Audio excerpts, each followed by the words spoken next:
Welcome to Roll With It, your go-to podcast for all things cannabis. We're your hosts, Julie Stevens and Brittney Guthrie, bringing you our unfiltered perspectives on industry trends and cannabis culture today. We are exploring the world of cannabis with leading industry experts, celebrity guests, and distinguished donors. So grab your weed, grab your snacks, and let's roll with it. The content shared on Roll With It podcast is the result of professional expertise and experience. While we encourage creativity and inspiration, please note that the strategies, insights, and discussions presented on this podcast are proprietary and based on years of professional work. We do not advise attempting to replicate or copy our methods without proper experience or qualifications. Roll With It podcast is meant to inform, entertain, and inspire, but not to serve as a blueprint for imitation. Always consult with qualified professionals before applying to your own work or life. Okay, well, welcome everyone. This is going to be a fun episode. We are Roll With It Entertainment. My name is Brittney Guthrie, and I'm here with my co-host, Julie Stevens. We have some very, very special guests today, David and Joney. Joney, she is a psychedelic assisted therapist, a music therapist, and a licensed hypnotherapist.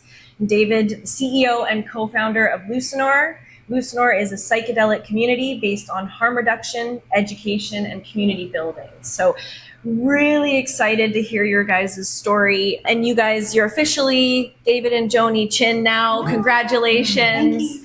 I'm super excited to hear a little bit about your story. Let's start with you, Joney. How did you get into the fields that you are in? I've always had a deep fascination with ultra conscious states, and I really love how our mind works and how little we really understand and know of it. And so I first dove into therapy through music, and I can see how that really altered people's state of being, emotionally, physically, and biologically. They can feel a difference. And I was like, this is fascinating. What can we do with music?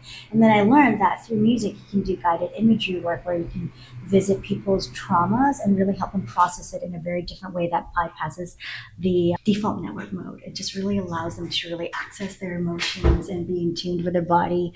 And that led me into hypnotherapy, somatic work. And then I heard fun, really fascinating research about how psychedelics could really help people. And that's another tool to alter conscious states. And because of that, I was like, I want to learn more of this. And once I said yes, psychedelics almost like said yes back to me. And then things started opening up and doors. And I got to do a lot of hands-on experience training within a few months. As soon as I said yes to, I want to learn more of this. And then the rest was history. Like it just started unfolding and I kind of went down that rabbit hole. Yeah, and just followed that. Something was saying, come here, and you just followed right into it. I love that. Yeah, that's amazing. And how about you, David? How did you come to start up Lucinor? It was a much less professional route than Joney's. I suffered from chronic pain due to a lifetime of sports. Yeah, no, it's a lot. I mean, you don't really realize how bad chronic pain is until you live with it. Oftentimes in the allopathic world, the treatment for it is a prescription of painkillers, which I promptly got addicted to, which is pretty normal. But my pain was sort of like hovering around like an 8 or a 9 after multiple surgeries. I was young. I was in my mid-30s. And so I struggled with that. And then I decided I didn't want to take those pills anymore. So I started just replacing it with a little bit of alcohol at the end of the day. I would just drink, when I came home from work. And then slowly that became a very, very large addiction to alcohol. When I had another surgery coming up, I couldn't continue to drink the alcohol because of the general anesthesia and the dangers there. And I didn't want to go back on the pills. So I asked Joney about some of the different molecules that therapists like her use for psychic and spiritual healing. And I asked if any of them had any pain relief and anti-inflammatory properties. And she said that LSD did. I had never done LSD, and I was like, come on, you want me to replace Advil with acid? That seems like a little extreme. Coming from a very Western perspective of medicine, my mother's a doctor. And I was like, okay. Well, I don't really have many choices at this point, so I just thought I would try it. And it worked, and it helped me redefine my relationships with not only my body, which healed much faster, probably about 30 days as opposed to 90 days after this particular surgery, which I've had multiple times on my knee and knees. And it was the side effect was that my relationships with alcohol, caffeine, and nicotine were also redefined. And by that, I mean, I no longer had a dependency that was a daily consumption or even weekly consumption. Okay. And so it's really freed me to, redefine who and what I am without dependency on other things, and a great reduction overall in pain. Like I have canes that I used to depend on heavily. Oh, wow. And I don't limp anymore, which is pretty cool. Yeah. Yeah. Yeah, So, that's incredible. Then I worked with Joney, and I was like, hey, she introduced me to some more of these molecules that had other profound changes. One of them was called the God molecule, 5-MeO-DMT. And it's arguably the most powerful psychedelic known to man. Pound for pound, LSD is still probably more powerful, but it's a difficult thing to compare. It's a very subjective calculation. And I said, does anybody use this as a microdose, which is how I had used the LSD? Mm-hmm. Not as like, here's a tab of acid, but it was sort of like, here's 1/10 of one tab of acid every 3 days. And that was the protocol. So I was never high or tripping on acid. And so I said, can we do that with this? And she said, I don't know. And so I decided to try to figure it out. And over the space of a year, 8 months to a year, we sort of dialed in a prototype. And there's probably been 11 or 12 iterations since then. And we also have 5 different versions of it now because we've made discoveries about different kind of variants of 5-MeO-DMT that have different properties. And that first one became sort of like our flagship product that we decided to share with friends who are in the industry and see what they thought about it. And it was overwhelmingly, with some exceptions, a positive response. And so we decided to sell it through Lucinor. And Lucinor became its own company around this one product. And that's been a couple of years now. And Lucinor now has 21 or 22 products. And we serve a community of over 1,000 people, both in education and in harm reduction, online and in-person events and education activities. So it's a really cool place to be. And the focus is on less is more and on finding sort of your own path to your psychedelic history and identity. But we can get into that a bit more. Anyway, but that's kind of a beautiful story, though. Thank you for keeping it authentic and real. Trying. Yeah. Yeah. I trust that over a lot of other people I've met in the space. So no, I appreciate you opening up like that. And I think it's really amazing that you were so supportive there and helped them get through that. Like that must have been tough for both of you guys. So yeah. But like you guys are so beautiful and I love probably you both so much. In more than one way. Yeah. No, that's So fair. she's very patient. Great job. Yeah. It's cool. Thanks for having us here today, and excited to talk about psychedelics and cannabis. Yes. I know the show is cannabis focused. You know what? It is, but it's also good to wander off because that's what cannabis does. It's not about cannabis. It's about where cannabis can help, enlighten and enhance an experience, right? We're not just always focused on the weed, and that's what I liked about Unicorn Festival, where we all met. Yeah, that's right. And interesting for me, cannabis has never been my big favorite because I'm in my 40s, and so I grew up with BC Bud in the 80s and 90s. It was big indica, like smoke you out on the couch, wake up 4 hours later kind of trip. Yeah. And I was like, this is the worst That's my kind of day. Nothing wrong with that kind of day, but I'd be like, go to party, and then everyone's supposed to join, and then I pass out for 4 hours, and I wake up and the party is over. Yeah. And I'm like, oh, damn. So I was like, no more of that stuff. But then, as I got older and came back from traveling abroad, and, pot was legalized, or cannabis was legalized, I was like, oh, this sativa stuff is so different. And then last year? Last year. This last summer, almost a year. Almost a year ago. Yeah. We were asked to come to the Unicorn Festival, talk on DMT therapy, which was cool. Mm-hmm. And we tried, and it was sponsored by, you and your people and all of the amazing producers and growers and stuff. Yeah. What was it called? Rosebud Bowl? Yes, Rosebud Bowl is the cannabis comparison that happens. The awards show is at the Unicorn Festival, but the actual comparison happens throughout the summer for all the judges, and it's just they buy their ticket and they become a judge, and they get mailed a cool kit full of products, and they have different categories like vapes and doobies and Sounded like I need to be hanging out with you guys more last year. My problem was I don't dabble into this world too much, so I took too many mushrooms or too much, and I was crying in my tent. I'm like, I'm not ready for this. What is this? Well, I always say, it really depends on the type of psychedelic that you do. Some are more social, and some are less social, and some are. That was the thing, is I was super social for it. I kept saying, I'm going to get water, and then it took me 3 hours to walk from that area back to the campgrounds, and everyone's like, didn't you just say? I'm like, yeah, but how's it going? So I was super social at first, and then I don't know what happened. It just kind of... It can be an introspective journey that starts outside and then goes in. Yeah, it was a whole thing, but I would like to try it again. Like, I think it is I've heard it could do good things. It's amazing what it can do. When you're doing it in a proper manner, rather than like, sure, I'll take those gummies. I mean, it's like with anything though. Yeah. Like any substance or even cannabis, is that what makes a difference is intention and dosage and the support around it. And if you have the tools and know-how, and the container, it makes such a huge difference. So thank you for bringing that up. But the same is true for cannabis too, and that's what I've discovered.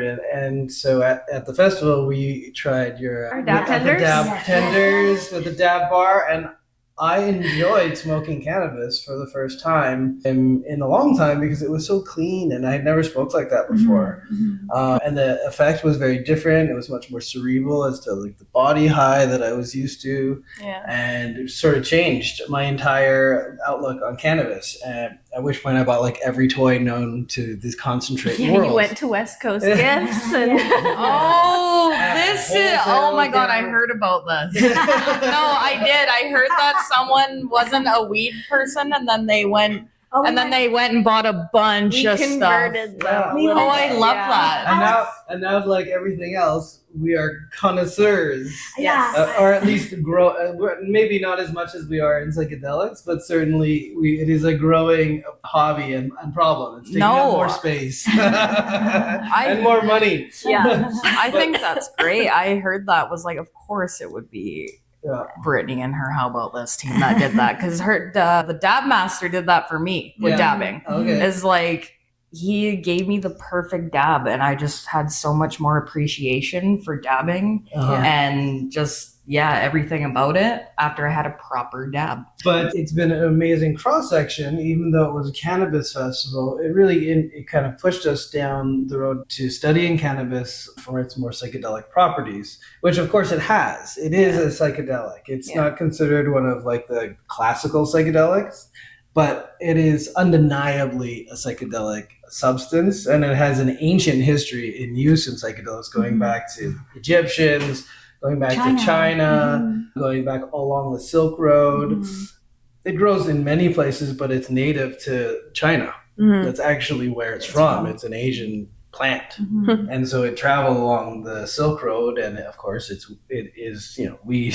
It grows very quickly and efficiently, but that's where it came from originally. And then and it's mentioned in the Bible. It's mentioned in ancient texts throughout, like Sumeria and Greece and Rome.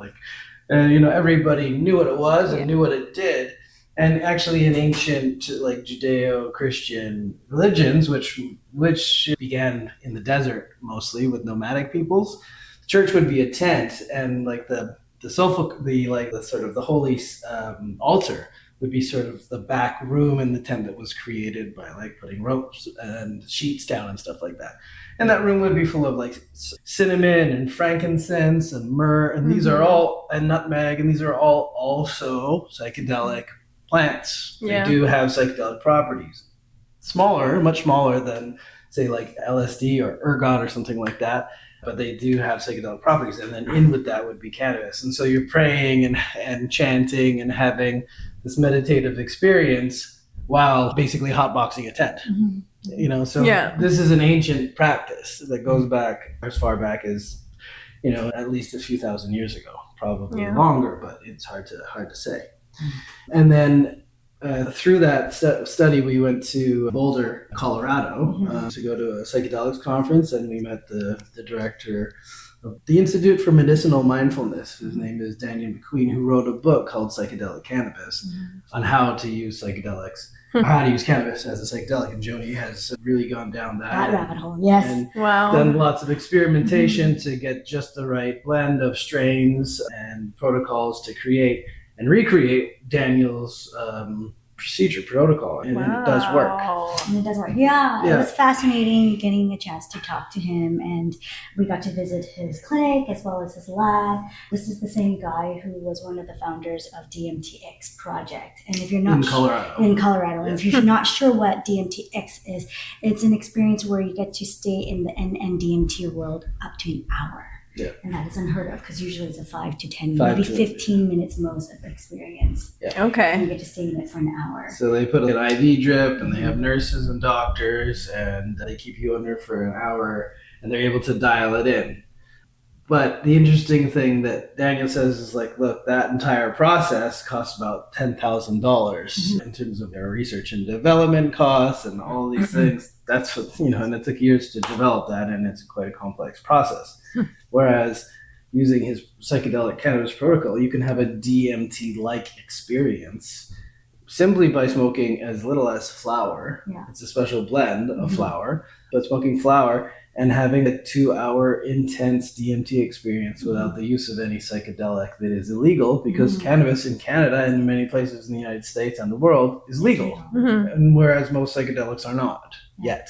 And the beautiful thing is, if you dose it right, you can go to the DNN experience, and DMT experience, or if you dose it just right amount, you can allow the person to drop into a safe space where they can process their trauma in real time. So that means it feels safe.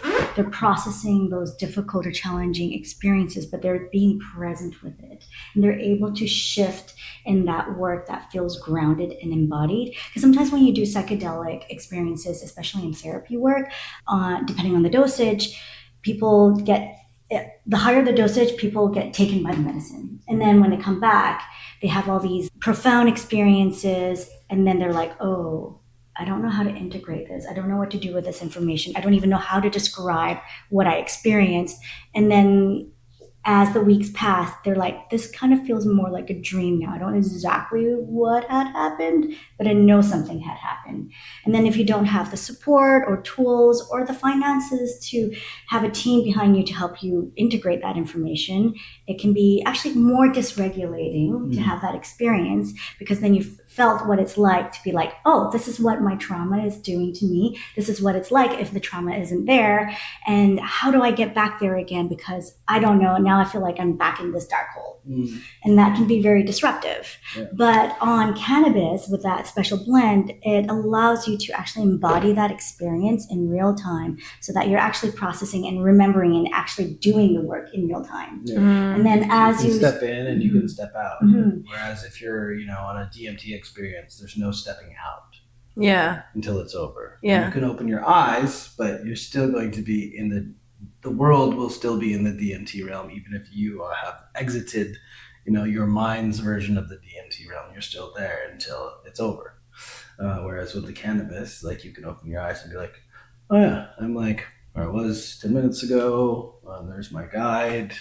Okay, there's, my teddy bear, whatever it is, your token, the things that bring you, peace and ceremony. And then you can be like, okay, I'm gonna go back in, close your eyes, and then go back into that process. So and it also has, with that gentler curve, it has less risk. Yeah, and less risk. And the other beautiful thing is, like, you don't have to have your eyes closed. You can actually still feel the medicine and have a cerebral experience, and you can talk through it. Because a lot of us are very analytical and we spend a lot of time in our heads. Yeah. So what this cannabis blend does, it allows you to be in your headspace, but with a more openness, but also feeling it in your body, but not so heavy that it takes over. And so that allows you to engage in both mind and body work, which is, I find, really beautiful. And then, like you said, you can step in and step out, which I think is a very powerful tool to have, because then you enable people to actually practice how to lean in and choose what they want to lean in. And if they don't want to lean into that, they won't go there. But if they choose to lean into something else, the cannabis medicine will help support. Oh, I see what you're doing. Okay, let me help you drop into that with a little bit more ease. Yeah. Which I think is important because that allows you with more developing of self-agency and self-autonomy. Yeah. And you'd be surprised by also the amount of visual, like psychedelic visuals that you can have simply through cannabis as well. I mean, I think anyone that's eaten a large amount of edibles or smoked a large amount of flower has been able to perceive somewhat of what we are talking about at some level without the anxiety. When you get to those levels, you get very anxious, and the beautiful thing is no anxiety. So Daniel McLean's book, which he gave to us after offering us some of his psychedelic blend of marijuana or cannabis. His book's about, 150, 200 pages long, maybe. And I'm like, okay, let's read this book. Let's get all the secrets and then we'll make the potion. And I was expecting it to be mostly about that. And the first chapter, I think, maybe was about that. Maybe. First two? Okay. First two chapters. And I was like, is that it? Like, it's just 9 different kinds and 3 hybrids, 3 sativas, 3 indicas, and one of the indicas is old, so it has more CBN. And I was like, well, that's easy enough to do, I suppose. And then I was like, well, what's the rest of the book about then? And then I read the rest of the book, and the entire rest of the book was simply how to properly hold space for psychedelics. And how to build the container and how to call in the 4 directions. Interesting. And so the actual difference, I've said this to Joney, I was like, so the only difference between cannabis and psychedelic cannabis is the container, the set and the setting. And so that really speaks to all medicine. And it's not so much what medicine you're doing or sort of what a psychedelic practice you might be doing, because you can be doing breath work or meditation or what have you to get to a psychedelic altered state, but it is how you do it and what your intentions are and what the setting is and what you're calling in and what you're trying to achieve without expectations. And so we attempted this doing, as we do already, building our psychedelic container with the medicine, and we both had profound experiences. It's something that we're looking at ways of sharing with other people, and that we have shared in an educational setting in one of our courses that we teach called Alchemy of Consciousness. One of the psychedelic medicines that we taught this last cohort was psychedelic cannabis. You guys, I'm really enjoying this, and I was excited to sit down with you. I'm just listening right now. I'm getting a lot of information, which is amazing. You're processing. I am. It is, but it is very true. The Spirit Plant Medicine Conference reminded me that cannabis is psychedelic because you know it, you say it, you know this, but you really internally you forget it because it was high school or whenever you started smoking weed. That's when you would stare at the posters and actually see things tripping out. I lost that for so long with weed. And then it was one joint. It was a Magi. I can't remember what strain it was, but it was one joint. And then everybody smoked the joint together. And we all went upstairs and we all watched this psychedelic video and had music. And it was just like you really experienced that again. So we don't want to miss the next time that happens. It's lovely. For sure. It's fun. And so, No, I would love that. Yeah. That sounds awesome. Yeah. And, just being in the community with everyone would be awesome. So, but like you said, it's being in that community, being in that container. And we've discovered that it's not so much the medicine. When you create the container and you bring in the community that you really want to experience this with, and you hold space for each other, it's not just only one facilitator, but everyone learns how to hold space for each other. You can have big, huge, profound, like psychedelic or cannabis psychedelic experiences with less. The dosage can be way less, but you can have like deep ceremonial, large dose experiences. I probably need that, to be honest. I was giggling at the beginning because I was like, what? Like having a psychedelic experience with weed? Like I haven't had that since you high really school. have to just allow yourself. Like Yeah. you have to build that compartment and allow yourself to feel that again. And there is something to be said for a buildup of tolerance, with certain molecules like LSD, cannabis, psilocybin, a lot of psychedelics, except for NN-DMT and 5-MeO-DMT. You don't build up a physiological tolerance to those two particular molecules. But you can build up a habituation. And an example of that would be like if you've ever done ayahuasca and you have your ayahuasquero in front of you serving the medicine and singing the Icaros. Well, that guy is as high as you are on DMT, but he's not shitting his pants and puking into a bucket because he's habituated to the experience. He's no less high than you are, but he just knows how to navigate that realm. And his body knows what to expect. Exactly. And his nervous system then says, oh, I know this is okay. I don't have to go through all the other things that normal people who are not used to would be like, this is poison. I need to purge this out. Yeah. I've been there with acid. No, I used to do a lot of acid in high school. And like there's been a couple times where, and anyway, it just wasn't safe back in Cranbrook. And so it was just like, I just remember having this one and I just could not, I don't even know, you guys. I was like throwing up and I felt sick and I freaking thought I was dying. Like I full on made my cousin hold my hand because I told her, I was like, if this is dying, I think I'm dying. And she's like, what are you talking about right now? I'm like, I don't know, hold my hand. And I just was like, I feel so sick right now. And I obviously didn't stop, but You mentioned something Sorry, go ahead. something that stood out to me that you mentioned is like safety. And that's so important. Like for you to feel safety really allows you to experience more. Because just think about ourselves. When you were not feeling safe and you feel fear, you're more closed off.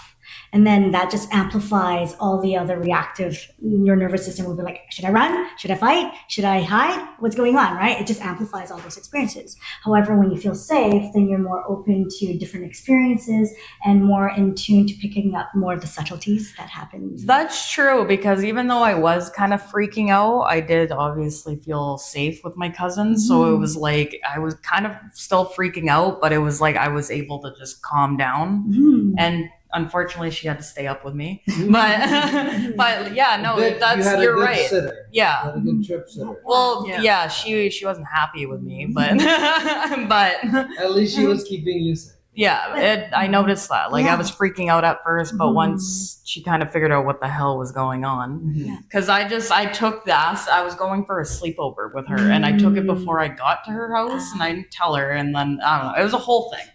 But yeah, once that was kind of settled, I was able to like. There is something to be said for doing drugs the right way. Or a way where you have a greater chance of having a more enjoyable experience if you're going for a recreational experience. And a lot of times there are things that get stacked or mixed together at the same time, whether it's nicotine or cannabis and some sort of psychedelic or alcohol. And these all have different effects on each other, and they can enhance and decrease the effects of one aspect of one experience or enhance another aspect of another experience, which is what Joney's specialty is in stacking. And cannabis is a very useful tool as one that is very synergistic with many psychedelics. I won't do psychedelics without cannabis. I've learned that. Interesting. Yeah. It depends on what I need it. psychedelics, because sometimes it can